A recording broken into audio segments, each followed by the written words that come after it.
देखिए class 10th की exercise 8.1 का क्वेश्चन नंबर 2 है हमारे पास। क्वेश्चन में हमसे बोला गया है in figure find 10p minus कोट आर।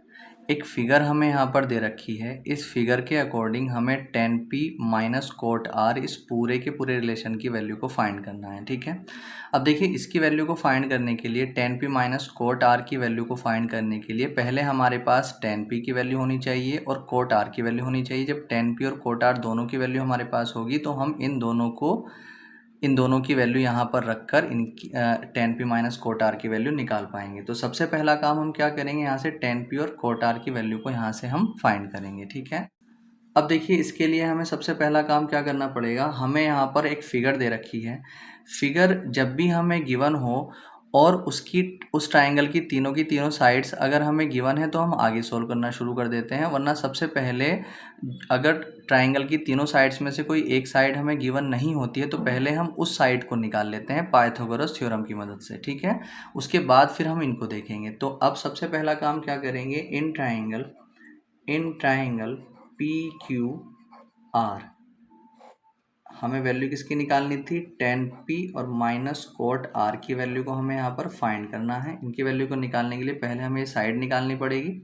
तो अब इस साइड को निकालने के लिए पाइथागोरस थ्योरम लगाएंगे, और पाइथागोरस थ्योरम क्या होती है, 90 डिग्री जो एंगल होता है उसके सामने वाली जो लाइन होती है हाइपोटेनियस, उसका स्क्वायर। तो यहाँ पर हाइपोटेनियस क्या है, पी आर, उसका स्क्वायर इज इक्वल टू जो बेस है यानी कि क्यू आर उसका स्क्वायर, और प्लस जो परपेंडिकुलर है यानी कि पी क्यू उसका स्क्वायर। ठीक है, तो पी आर हमारे पास कितना है 13, तो 13 का square is equal to Q R की अगर हम बात करते हैं तो क्यू आर हमें यहाँ पर फाइंड करना है, और प्लस पी क्यू की अगर हम बात करते हैं तो पी क्यू कितना है हमारे पास 12, ये इसका स्क्वायर हो जाएगा। 13 का स्क्वायर होता है 169, और क्यू आर का स्क्वायर हमें क्या करना है, फाइंड करना है, प्लस 12 का स्क्वायर 144 होता है। अब हम क्या करेंगे, जिसकी वैल्यू हमें निकालनी होती है उसे अकेला कर लेते हैं, उसके साथ जो भी चीज़ प्लस या माइनस में उसे दूसरी तरफ लेकर के जाएंगे। तो 144 को इधर ले जाएंगे, 169 इधर ही है, जब ये इधर जाएगा तो ये माइनस का हो जाएगा, इज इक्वल टू कितना आ जाएगा, क्यू आर स्क्वायर। इसमें से जब इसको माइनस करेंगे तो 25 आ जाएगा, ये आ जाएगा क्यू आर स्क्वायर। तो यहाँ पर क्यू आर स्क्वायर को मैं इधर ले रहा हूँ और 25 को मैं इधर ले रहा हूँ। जब पूरी साइड चेंज करते हैं तो वहाँ पर साइन चेंज करना ज़रूरी नहीं होता है। ठीक है, तो यहाँ पर हम क्यू आर के ऊपर से स्क्वायर हटाएंगे अगर, तो सामने वाले के ऊपर रूट लग जाता है। अगर किसी के ऊपर से स्क्वायर हटाना हो तो सामने वाले पे बराबर वाले में रूट लग जाता है। तो अब जब यहाँ से हम क्यू आर की वैल्यू निकालेंगे तो अंडर रूट 25 है, 25 का स्क्वायर रूट क्या होता है 5, तो यहाँ से जो क्यू आर आ गया वो कितना आ गया 5 सेंटीमीटर। अब जब ये क्यू आर भी हमारे पास आ चुका है तो जो जो हमें निकालना है, जिस चीज़ की रिक्वायरमेंट है वो हम निकाल लेते हैं। सबसे पहले हमें चाहिए 10p।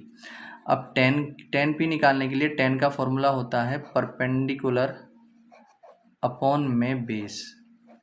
अब हमें ये मालूम है कि अगर P के लिए बात कर रहे हैं तो P यहाँ पर बन रहा है, ये इस लाइन पर, तो जिस एंगल की बात करते हैं वो जिस लाइन पर बना हुआ होता है वो बेस हो जाती है उसके लिए, और उस एंगल के सामने वाली जो लाइन होती है वो परपेंडिकुलर हो जाती है। तो P के लिए जो बेस होगा वो PQ होगा, और इसके सामने का जो साइड है QR वो इसके लिए परपेंडिकुलर होगा। तो P के लिए बात करें तो परपेंडिकुलर यानी QR, और जो बेस है हमारे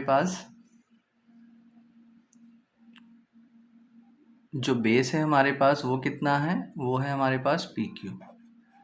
ठीक है, तो 10 क्यू आर जो है, क्यू आर हमारे पास है 5 और पी क्यू कितना था हमारे पास 12, ये इसका आंसर आया 12। 10p का वैल्यू आया। अब यहाँ से हम कोट आर की वैल्यू को निकालेंगे। जब कोट आर की वैल्यू को यहाँ से हम निकालेंगे तो हम यहाँ पर देखेंगे कि कोट का जो फॉर्मूला होता है वो होता है बेस अपॉन में परपेंडिकुलर।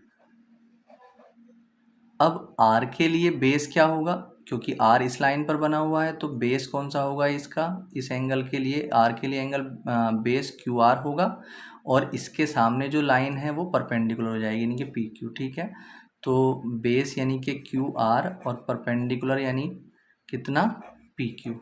ठीक है, तो क्यू आर हमारे पास कितना है 5 और पी क्यू हमारे पास कितना है 12। ठीक है, तो जब हम यहाँ से देखेंगे तो दोनों की वैल्यू आ चुकी है। तो अब किसकी वैल्यू हमें फाइंड करनी थी, 10p और माइनस कोट आर की वैल्यू हमें निकालनी थी।